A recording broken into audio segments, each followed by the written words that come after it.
Her father gave her to an Apache because she was barren. That's what they said in Mesilla, New Mexico, when the wagon rolled in carrying a woman nobody wanted for a man nobody respected.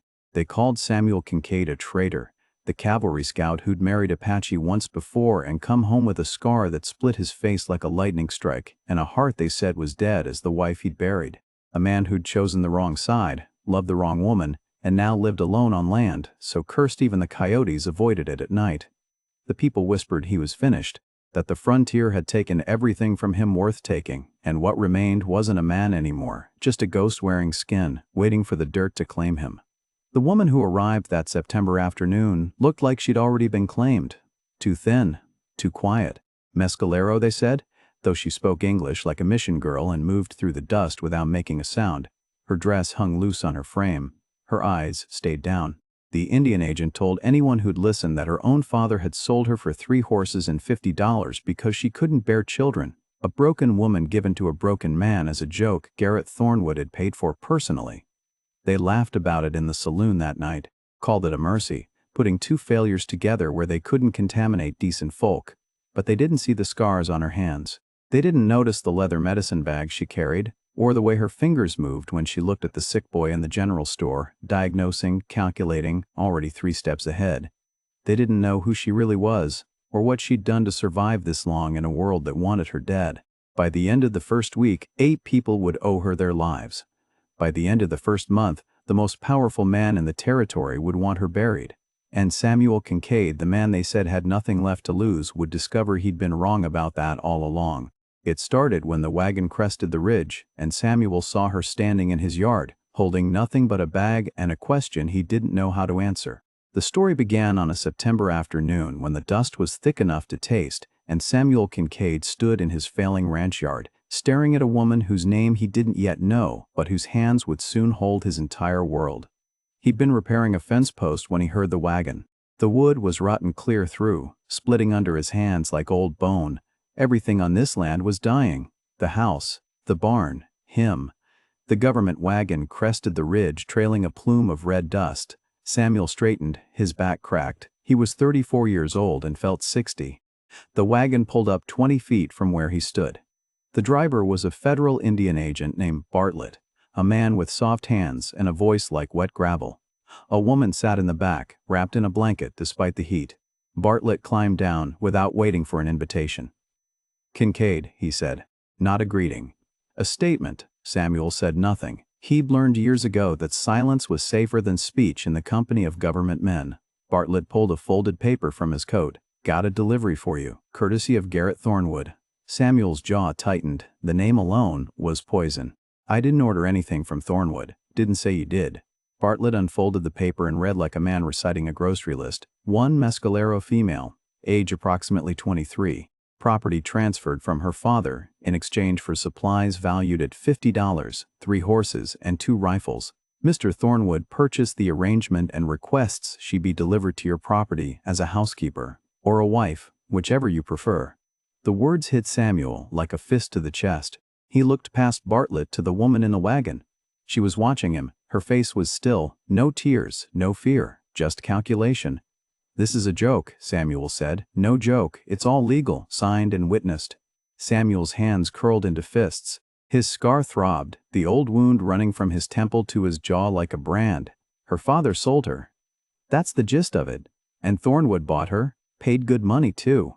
"To humiliate me." Bartlett smiled. It didn't reach his eyes.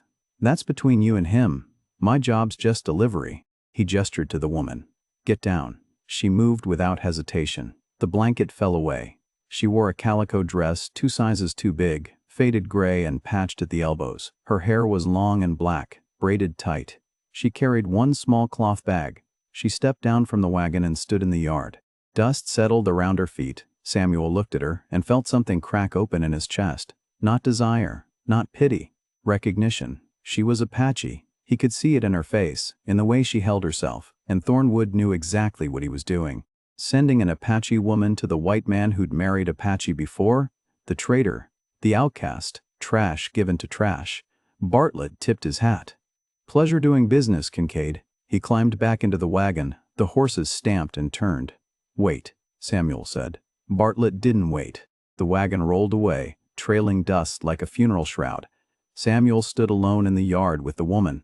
The silence stretched. Somewhere, a crow called. The wind picked up, carrying the smell of sage and sun-baked rock. He spoke in Apache. The words came rusty. He hadn't used the language in years. "You're free to leave. I won't stop you," she answered in English. Her voice was low and steady. "Where would I go?" The question hung in the air like smoke. Samuel didn't have an answer for her. He wasn't sure he had an answer for himself. He gestured toward the house. "You can sleep inside. I'll take the barn." She looked at the house, studied it.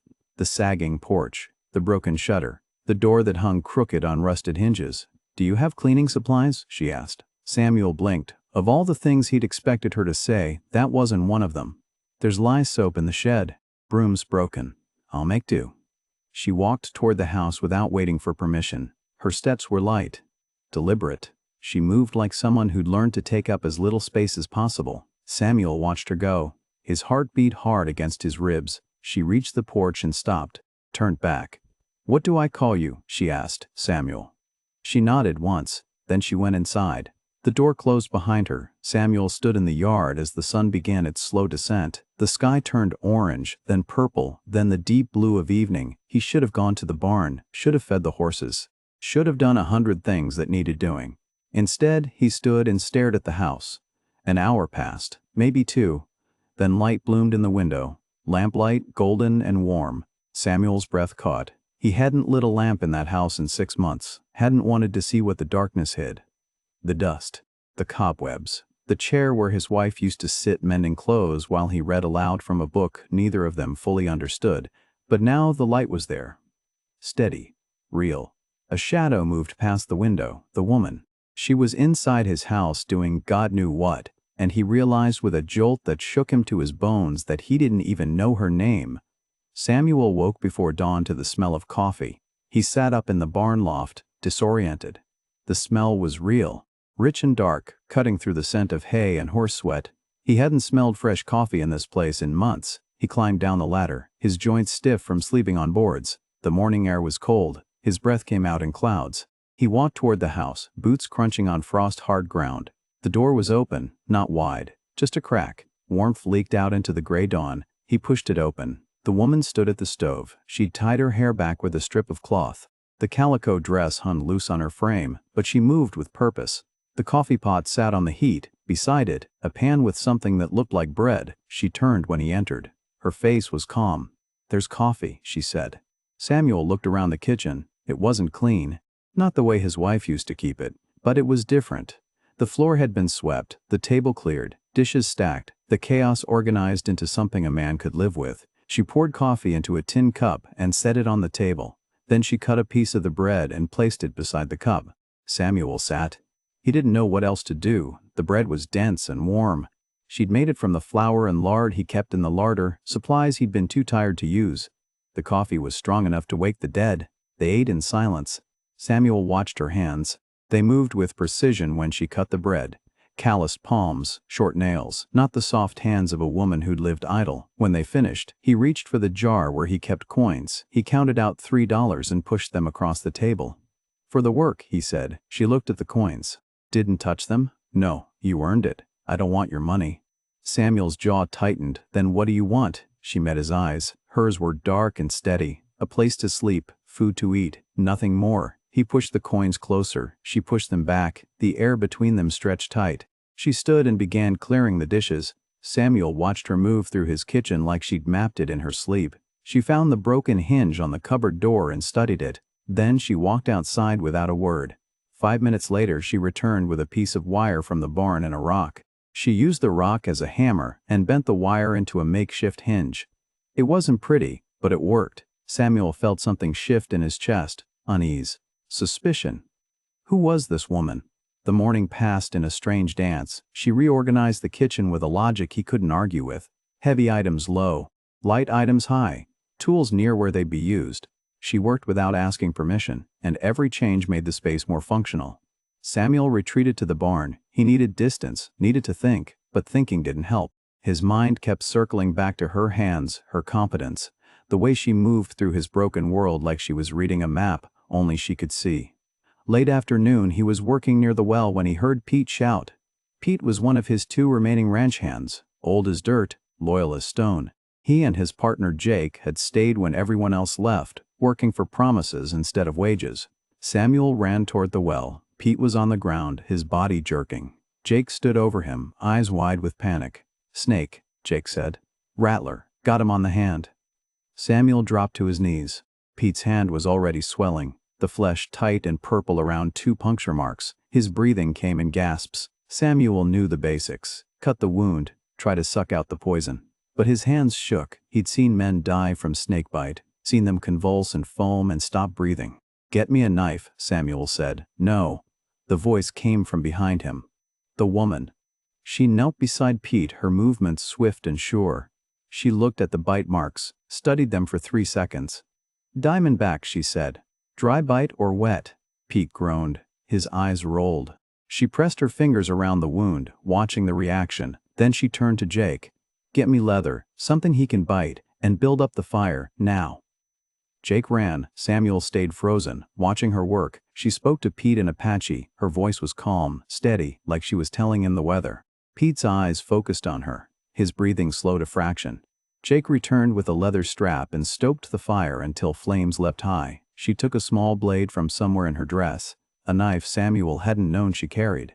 She held it in the flames until the metal glowed red, then wiped it on her skirt. "Hold him," she told Samuel. Samuel gripped Pete's shoulders. The woman placed the leather strap between Pete's teeth. "Bite down." She cut. 2 quick incisions over the fang marks. Blood welled up, dark and thick. She pressed around the wound, draining it, her fingers precise. Pete screamed into the leather, but she didn't stop. She worked for 5 minutes. Then she stood and walked to the edge of the property, scanning the ground. She knelt and began pulling plants Samuel had never paid attention to. Desert marigold, snakeweed, something else he didn't recognize. She returned and crushed the plants between her palms, mixing them with spit until they formed a paste. She packed the paste over Pete's wound and bound it with a strip torn from her dress. Then she switched back to Apache, speaking in a low murmur that seemed to pull Pete back from wherever the pain had sent him. 30 minutes passed. Pete's convulsions eased, his breathing steadied, the swelling stopped spreading. He was going to live. Samuel sat back on his heels. His heart hammered against his ribs. The woman cleaned her knife on the grass and tucked it back into her dress. Jake stared at her like she'd risen from the grave. Pete, weak but conscious, looked up at Samuel. His voice was hoarse. "Who the hell is she?" Samuel opened his mouth, closed it. He had no answer. Not one that made sense. She'd treated that snakebite like a doctor, like someone who'd done it 100 times before. Her hands had been steady, her knowledge exact. The woman stood and walked back toward the house without waiting for thanks. Samuel watched her go. The question burned in his mind, louder now than the night before.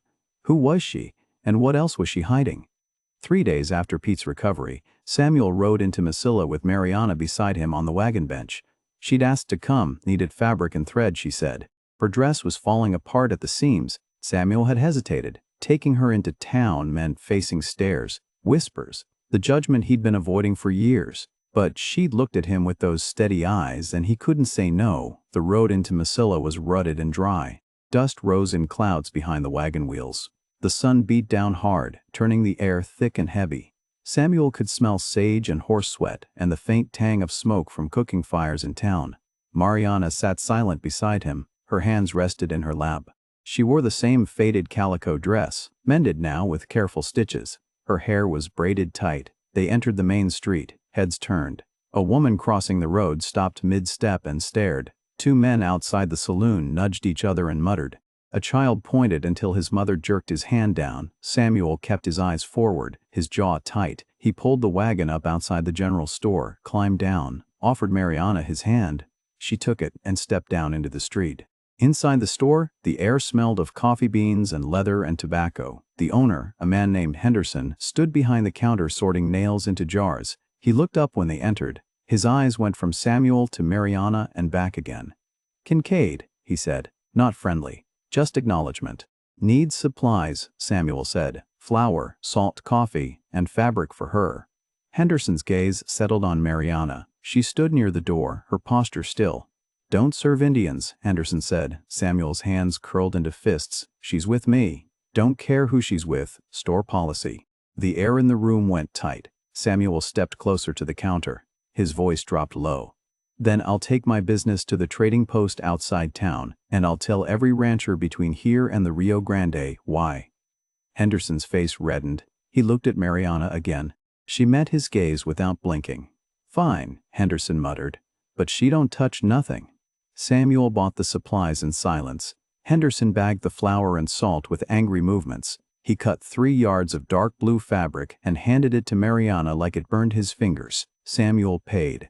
They left without another word. Back on the street, Samuel's heart still hammered. Anger and shame warred in his chest. This was what she'd face every time she left the ranch, every time she stood beside him. I'm sorry, he said. Mariana looked at him. For what? For them. You didn't make them who they are, she said it simply, like it was fact. Then she climbed back onto the wagon and folded the fabric in her lap. Samuel's next stop was the bank. He had $40 saved, enough to make a payment on the debt that had been hanging over him since his wife died. The bank sat on the corner of the main street, brick building, glass windows, a place that smelled of paper and ink and other people's money. Samuel left Mariana on the wagon and went inside alone. The clerk, a thin man with spectacles, looked up from his ledger. I'm here to make a payment, Samuel said, on the Kincaid property loan. The clerk blinked, adjusted his glasses. That loan was transferred, Mr. Kincaid. Samuel's chest tightened. Transferred where? To Mr. Thornwood's private holdings, 2 weeks ago.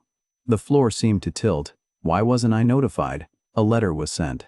Samuel hadn't received any letter, but that didn't matter now. I still need to make a payment.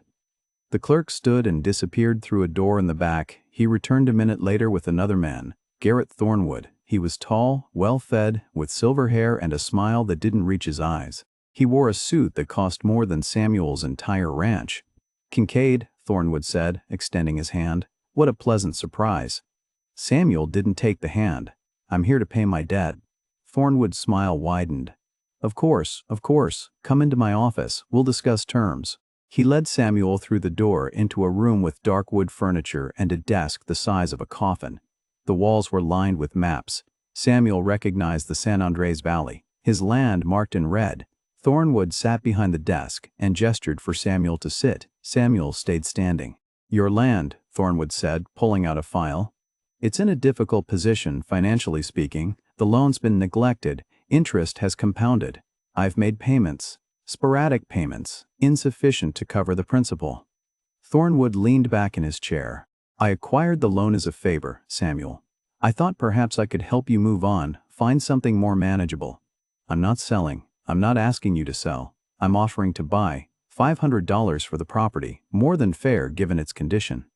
Samuel's hands shook. That land's worth 10 times that, perhaps, to someone with water rights and capital to develop it. But to you? Thornwood shrugged. It's a burden. No. Thornwood's smile faded. He pulled a new document from the file and slid it across the desk. Then these are the new terms. Full payment of $1,800, due in 60 days. Failure to pay results in immediate foreclosure. The number hit Samuel like a fist. $1,800. He didn't have a tenth of that. You can't change the terms. I can. And I have. It's all legal. Territorial statute allows for contract modification when loans transfer ownership. Thornwood stood. I'm sorry, Samuel, but business is business. Samuel stared at the contract. The words blurred. His ranch, his wife's grave, the last piece of ground that connected him to anything that had ever mattered. Gone in 60 days, he turned to leave. Behind him, a voice stopped Thornwood mid-step. What statute? Mariana stood in the doorway. Samuel hadn't heard her enter. Thornwood's eyebrows rose. Excuse me? You said territorial statute allows contract modification. Her voice was calm. Precise. Which statute? Thornwood looked at her like she'd materialized from thin air. I don't believe that's your concern, miss. She walked into the office, stood beside Samuel. Her eyes never left Thornwood's face. Section 12 of the Territorial Land and Debt Act requires 30 days written notice before modification. Section 18 prohibits interest rate increases exceeding 5% without judicial review. She paused. Your contract doubles the interest rate with no notice period. The room went silent. Thornwood's face shifted. confusion. Then irritation. And where exactly did you learn territorial law, girl? That doesn't matter. What matters is your contract violates statute. Thornwood's mask cracked. His voice turned cold. The contract stands. You have 60 days, Kincaid. Get your squaw out of my office. He turned his back and began shuffling papers. Samuel took Mariana's arm and led her out. His heart pounded. His mind raced. Outside, the sunlight felt too bright, too harsh. He helped her onto the wagon and climbed up beside her. They rode in silence until they cleared the edge of town. Then Samuel pulled the reins. The horses stopped. He turned to Mariana. "Who are you?" She didn't answer. "That wasn't something you learned from your grandmother. That was legal language, specific statutes, word for word." His voice rose. "Who taught you that?" "My grandmother knew a Mexican lawyer. I listened when they spoke." "That's not an answer." She looked at him. Her eyes were dark and unreadable. "It's the only answer I can give you right now." Samuel's frustration burned in his chest. She'd just saved him from signing a fraudulent contract. She'd spoken with confidence and knowledge that shouldn't exist in a woman the world called worthless, and she wouldn't tell him why. "Who are you?" he asked again. Mariana turned away and stared at the horizon. She said nothing. The ride back to the ranch was silent except for the creak of wagon wheels and the steady rhythm of hoofbeats on packed earth. Samuel's frustration burned like coal oil in his chest. Every time he looked at Mariana, questions clawed at his throat, but she sat beside him with her hands folded in her lap, her face calm, and said nothing. When they reached the ranch, Samuel unhitched the horses and led them to the barn. Mariana carried the supplies inside. By the time he finished with the animals, the sun had dropped below the horizon and the sky burned orange and purple. He found her on the porch. She sat on the top step, her new fabric folded beside her. The evening air smelled of sage and cooling earth. Somewhere in the distance, a coyote called. Samuel sat down 2 steps below her, left space between them. "I need answers," he said. "I know." "Then give them to me." She was quiet for a long moment. "My grandmother taught me plants, how to use them for medicine. That doesn't explain the legal language, or how you knew those statutes word for word. She knew a Mexican lawyer. I listened when they spoke." Samuel turned to face her. "That's not good enough. It's what I can tell you." His hands curled into fists. "You saved Pete's life. You stood up to Thornwood in his own office. You speak English better than most white women I know. And you expect me to believe you learned all that from watching and listening?" "Yes." The word was simple, final. Samuel's frustration crested. He stood and paced the length of the porch. The boards creaked under his boots. "You're hiding something." "Everyone hides something. Not like this." She looked up at him. Her eyes caught the last of the fading light. "Why does it matter so much to you?" The question stopped him cold. Why did it matter? She owed him nothing. He told her she was free. She could leave tomorrow, and he'd have no right to stop her. But the thought of her leaving made something twist in his chest. He sat back down. "Closer this time." "Because I don't understand you," he said. "And I need to." Mariana studied his face for a long moment. Then she asked a question that cut through all his defenses. "Why did you marry an Apache woman the first time?" Silence. The coyote called again. The sound echoed across the empty land. Samuel had never spoken about his wife. Not to Pete, not to Jake, not to anyone who'd asked in the years since her death. The story lived in a locked room in his mind, and he'd thrown away the key, but Mariana waited. Patient, not demanding, just offering him the same space he'd been demanding from her. "I met her during treaty negotiations," Samuel said. His voice was rough. "I was a scout. She was there with her father. I saw her across the fire and—" He stopped, swallowed. "She saw me, not the uniform, not the white man, me." A moth fluttered past, drawn by the lamplight inside the house. "We married against everyone's advice. Her people, mine, the army." He touched the scar on his face without thinking. "I lost my commission. My family stopped writing. White folks treated me like a traitor. Apache treated me like I'd stolen something precious." "But you loved her." "Yes." "What was her name?" "Nalin. It meant maiden." Samuel's throat tightened. "She died giving birth to our son. He died 3 hours later. I buried them together under a cottonwood tree at the edge of the property." The words came out flat, empty. But saying them aloud cracked something open inside him that had been sealed for years. Mariana didn't offer sympathy, didn't say she was sorry, she just listened. After a long silence, she spoke. "I was married twice," she said. "The first time when I was 16, he was kind. We lost the baby after 5 months. The second marriage was arranged by the shamans. They said a different man would break the curse. We lost that baby too, born too early, too small to survive. Her voice stayed level, but Samuel heard the weight beneath the words. The shamans said I killed them, that my blood was poison. My father believed them. She looked down at her hands. He called me she who gathers roots because I couldn't grow sons, because I was only good for pulling things from the dirt. Samuel felt anger rise in his chest, not at her, at the people who'd taken her grief and turned it into shame. Your father's a fool. He's a desperate man. Desperate men do terrible things. That doesn't make it right. No, she agreed, it doesn't. They sat in the growing darkness. Stars began to appear overhead, sharp and cold. Samuel realized they weren't so different. Both of them had loved and lost. Both of them had been cast out by the worlds they'd tried to belong to. Both of them had ended up here, in this broken place, because there was nowhere else to go. Why do you stay? He asked. You're free to leave. You could go anywhere. Mariana turned to look at him. Her face was half in shadow. Because you asked my name, Samuel's breath caught. I never asked. No, you didn't. She paused. But you will. The silence between them shifted. It was no longer tense or defensive. It was something else, something that made Samuel's heart beat faster. What's your name? He asked. Mariana. He repeated it. Let the sound settle on his tongue. It felt right. Real. Mariana, he said again. She smiled.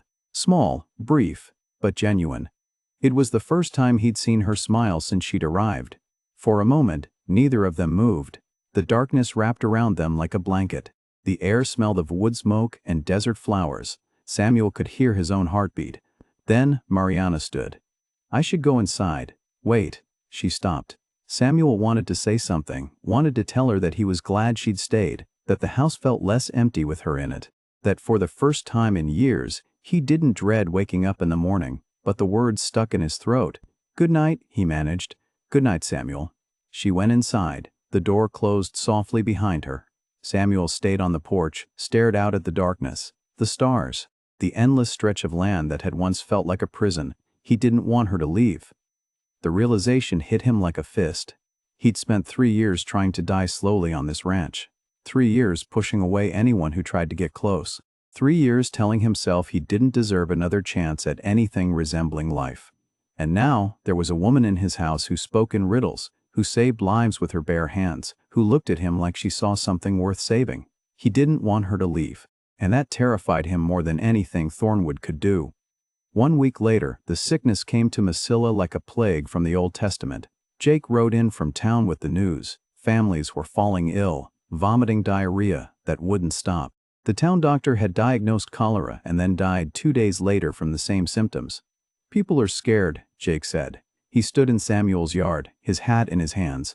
Dot Patterson's gone. Half the families in town are sick. Thornwood shut his gates and won't let anyone near his property. Samuel felt his chest tighten. How many dead? 4 so far. 3 children and an old woman. Mariana appeared in the doorway. She'd been listening. Cholera spreads through contaminated water, she said. Has anyone checked the wells? Jake looked at her. Don't know. Everyone's too busy dying or running. Over the next 2 days, the reports got worse. More families fell sick. More died.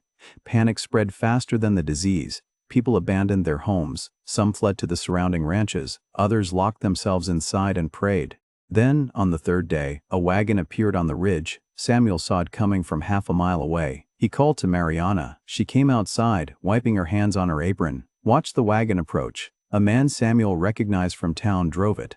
Behind him in the wagon bed, wrapped in blankets, was a child. A girl, maybe 7 years old. The man pulled up in the yard. His face was hollow with fear.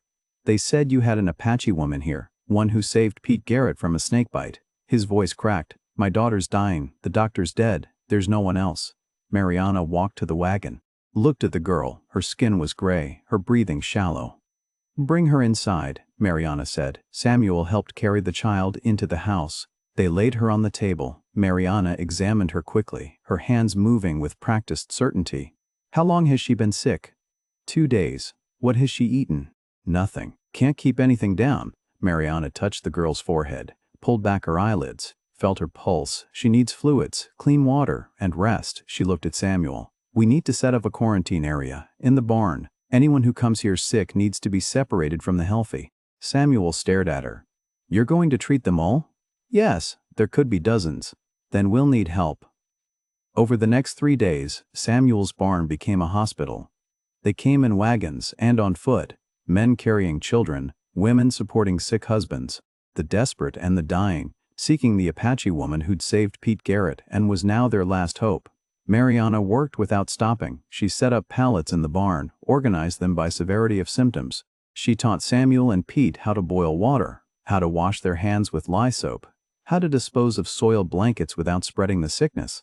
She mixed herbal remedies from plants she gathered on the property, teas to settle stomachs, poultices to bring down fevers. She forced fluids into patients who couldn't keep anything down, a spoonful at a time, hour after hour.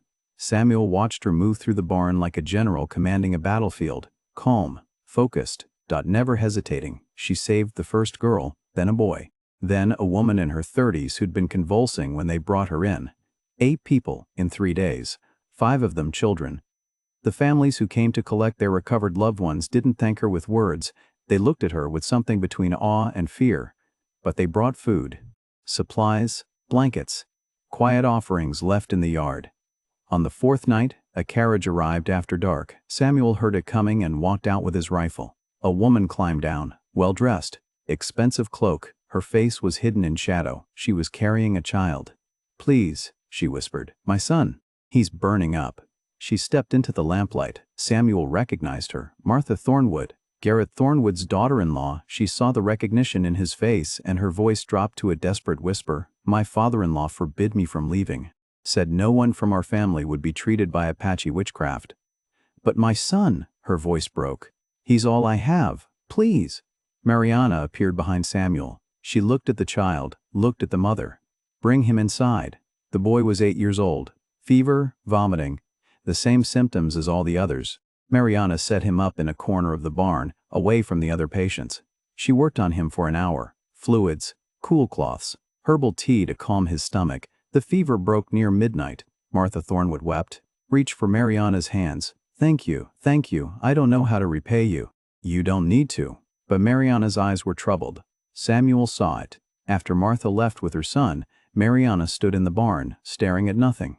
What's wrong? Samuel asked. His symptoms, she said quietly. They weren't quite right.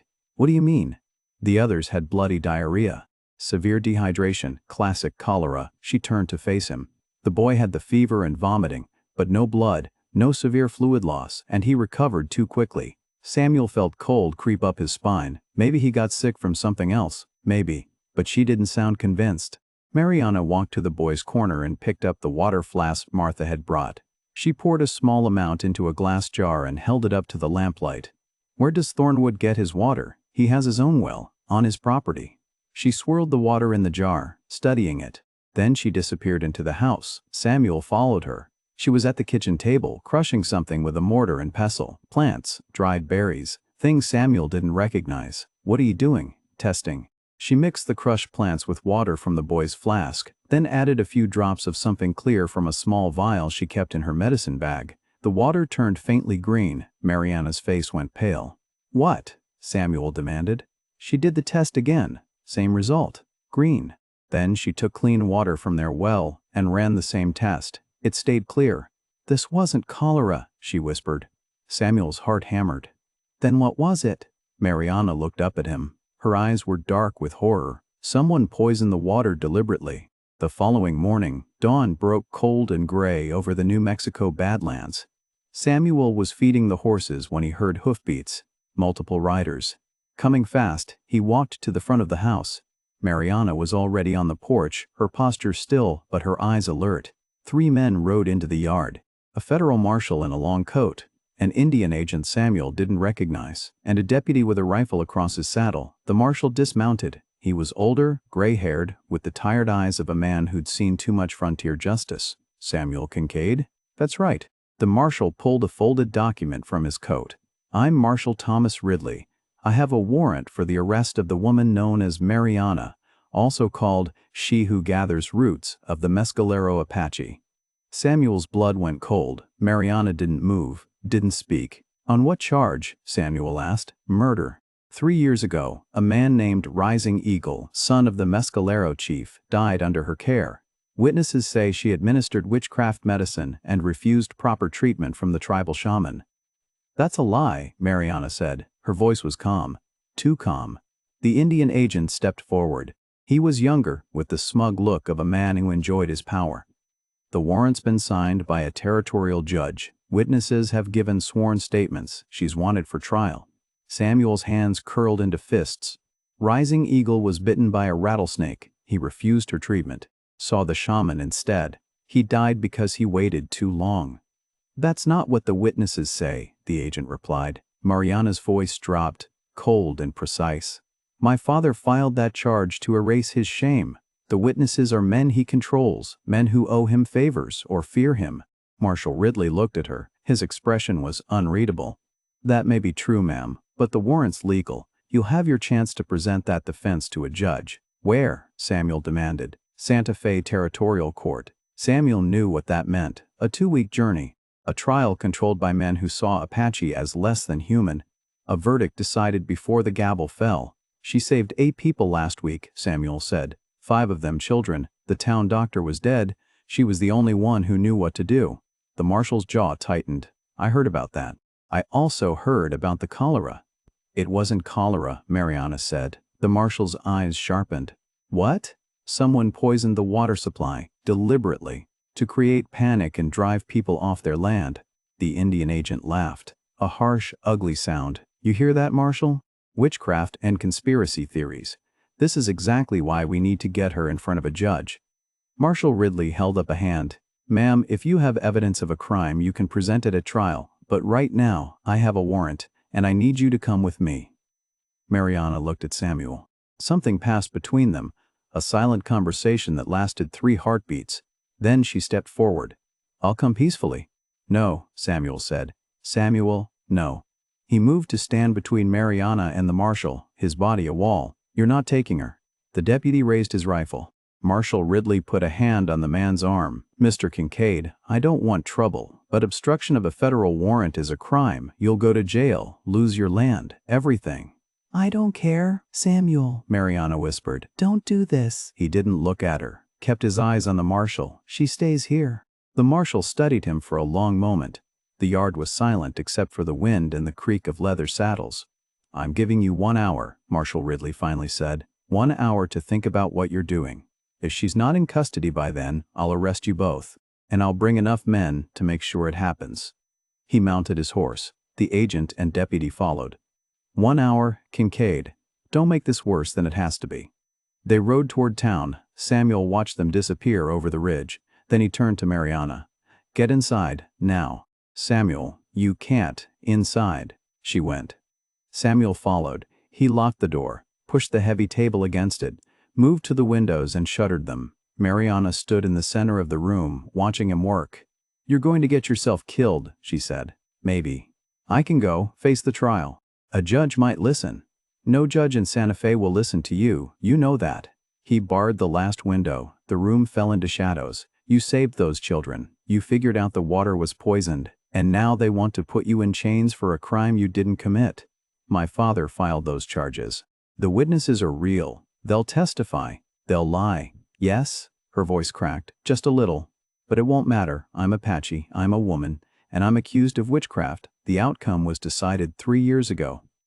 Samuel crossed the room, stood in front of her, close enough to see the fear she was trying to hide. I won't let them take you. Why? The question came out raw, desperate. Why would you destroy yourself for me? Because you make coffee in the morning. Because you saved Pete. Because you stood up to Thornwood when I couldn't. Because when you're in this house, it doesn't feel like a tomb anymore. He couldn't say any of that. Didn't have the words, so he said the only thing that mattered. Hold on, I'm not letting go. Mariana's breath hitched. Her eyes went bright with tears she wouldn't let fall. That's what I told Pete, she whispered. I know.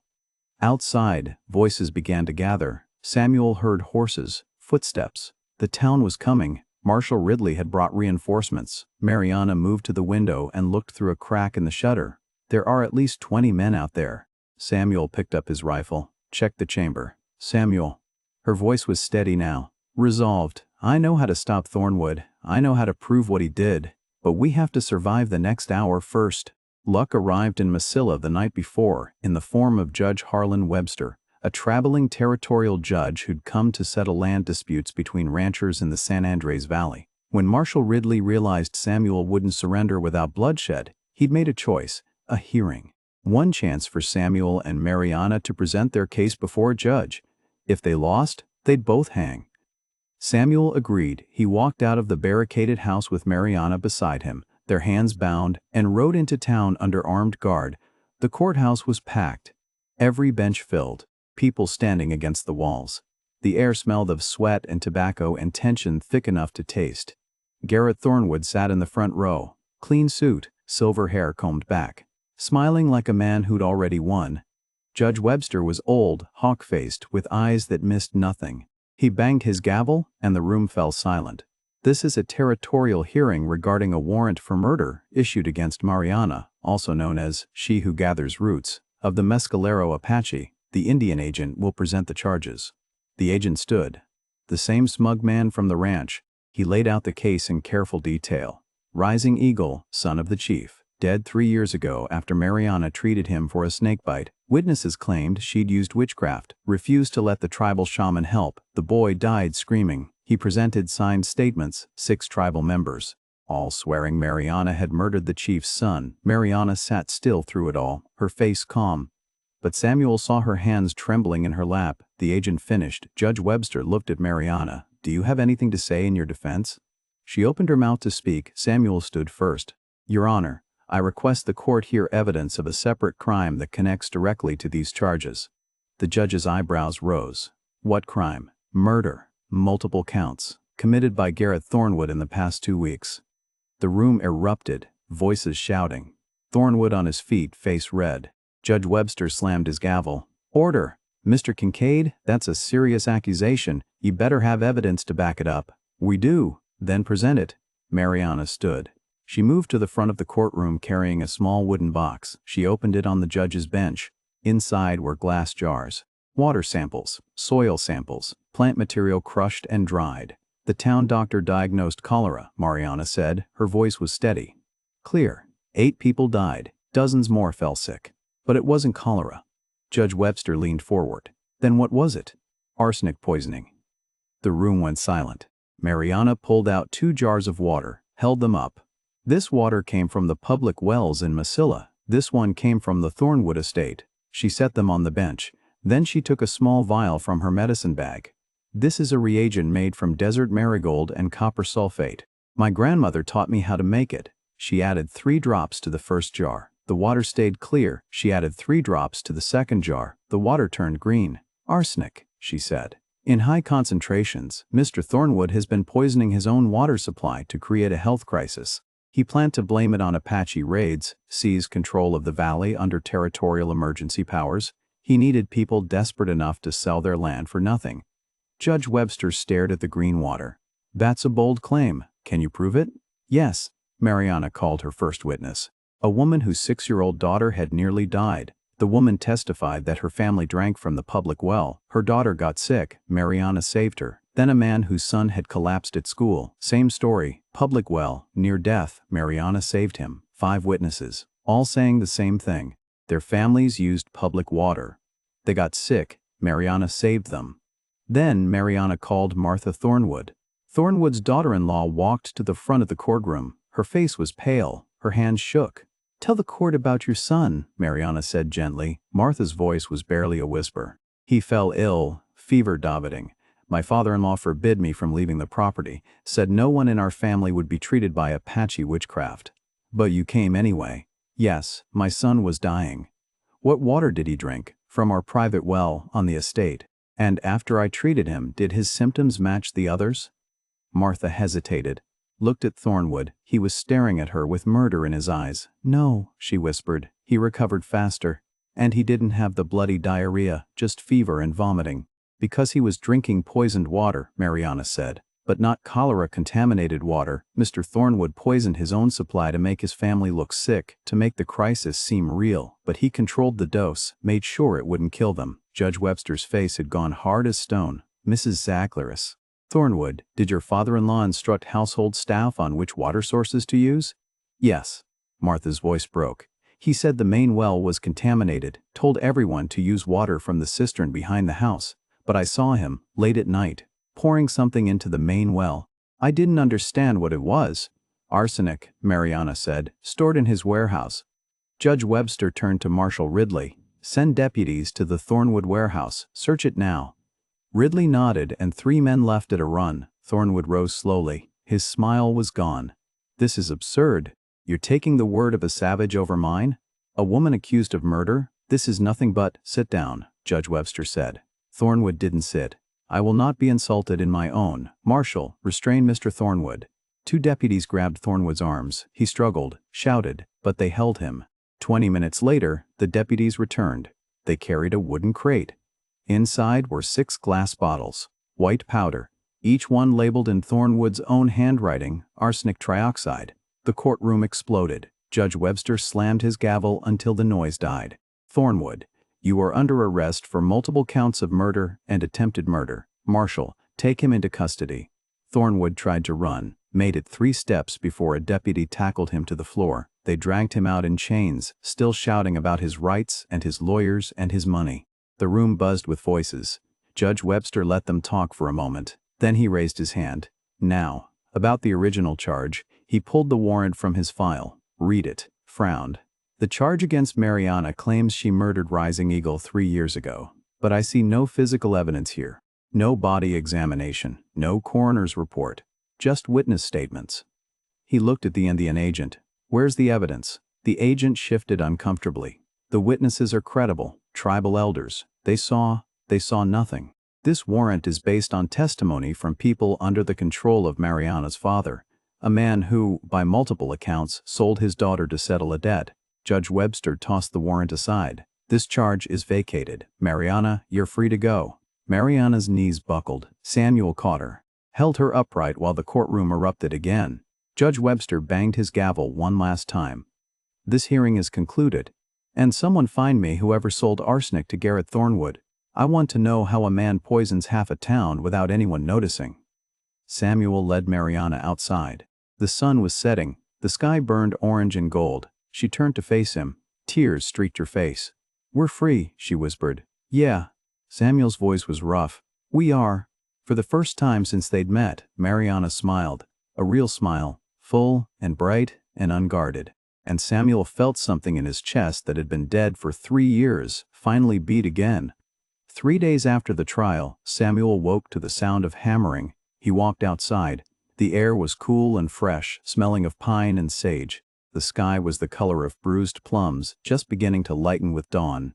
Pete was at the side of the house with Jake, building an addition, new framing, fresh-cut lumber. They'd started work without asking permission. What are you doing? Samuel asked. Pete looked up, grinned. House needs more room. I didn't ask you to. Didn't ask. Pete went back to hammering. Figured you'd need it. Samuel didn't argue. He walked back to the house. Mariana was making coffee. She moved through the kitchen like she'd always been there. The room smelled of fresh bread and coal oil and something green she was brewing in a pot. They ate breakfast in comfortable silence. Then a wagon appeared on the ridge. Samuel tensed. But it wasn't the marshal. It wasn't Thornwood's men. It was the family whose daughter Mariana had saved. They brought flour, salt, a side of bacon wrapped in burlap. We wanted to say thank you, the father said. He wouldn't quite meet Mariana's eyes. But he left the supplies on the porch. More came throughout the day. The woman whose son had nearly died. The man whose wife had survived the sickness. They brought food, blankets, tools, quiet offerings left without speeches or apologies. The town hadn't forgiven Samuel for marrying Apache. Hadn't forgiven Mariana for being Apache. But they'd stopped whispering, stopped crossing the street. It wasn't friendship. It was something else. Respect earned in blood and fire. That evening, Samuel received word from the Territorial Bank. Thornwood's assets were frozen pending trial. Samuel's debt was included in that freeze. The bank had agreed to restructure the loan under territorial oversight, reasonable terms. Payments he could actually make. The land was his, free and clear. Samuel stood on the porch as the sun set. The sky burned orange and gold and deep purple. The kind of sunset that made you believe the world could be beautiful even after it had tried to break you. Mariana came outside. She stood beside him, close but not touching. "I should go," she said quietly. Samuel's heart stopped. "What?" "The arrangement was never real. It was a cruelty, a transaction. You don't owe me anything. Where would you go?" She looked out at the horizon. "I don't know, but I'm free now. The warrants vacated. Thornwood's in custody. I could find work somewhere, maybe as a midwife. Or stay." The word came out rough, desperate. Mariana turned to look at him. Her eyes were dark and unreadable. "Why?" "Because you make coffee in the morning. Because you saved Pete and 8 strangers and stood up to Thornwood when I couldn't. Because this house was a tomb before you came, and now it feels like something worth fighting for." Samuel couldn't say any of that. He'd never been good with words. So he asked the question he should have asked weeks ago. "What's your real name?" She blinked. "Mariana." "No, not the name your father gave you, not the mission school name." He stepped closer. "The name you call yourself when no one's listening." Mariana's breath caught. For a long moment she said nothing. Then, quietly, "Nikayan, my grandmother's name. It means she who heals." Samuel repeated it. Let the sound settle on his tongue. It felt right, true. "Nikayan," he said again. Like an oath, she closed her eyes. A tear slipped down her cheek. I never said it aloud. Saying it felt like claiming a future I didn't believe I'd have. "You have one now." Samuel reached for her hand, held it. "Stay, not as a servant, not as a debt, as a choice. What are you offering?" He looked at the land, the house, the addition Pete was building. The possibility of something neither shame nor pity had built. "A life," he said. "A hard one, with me." Nikayan looked at him, really looked, like she was seeing past the scar and the broken reputation and the years of grief, seeing the man underneath. "Yes," she whispered. Samuel felt relief crash through him like a wave. He squeezed her hand. She squeezed back. They didn't kiss, not yet. But they stood together on the porch as the sun dropped below the mountains and the first stars began to appear. Two people the world had tried to throw away, holding on to each other and refusing to let go. Behind them, the sound of hammering continued. Pete building a future neither of them had dared to hope for. The wind picked up, carried the smell of sage and smoke and the promise of rain. Samuel looked down at Nikayan's hand in his, small, calloused, strong. He didn't let go. They said in Mesilla that the story of Samuel Kincaid and the Apache medicine woman became the kind of legend people told around fires on cold nights. How a man broken by grief and a woman cast out by her own people stood together against a monster who tried to poison an entire valley. How she saved 8 lives and exposed a murderer using nothing but plants and water and knowledge the white doctors had dismissed as witchcraft. The town never fully forgave them for loving across the divide, but they stopped trying to bury them. And that, in the New Mexico Badlands of 1884, was as close to redemption as anyone could hope for. Love is not measured in what you can give, but in how fiercely you fight for those the world has thrown away.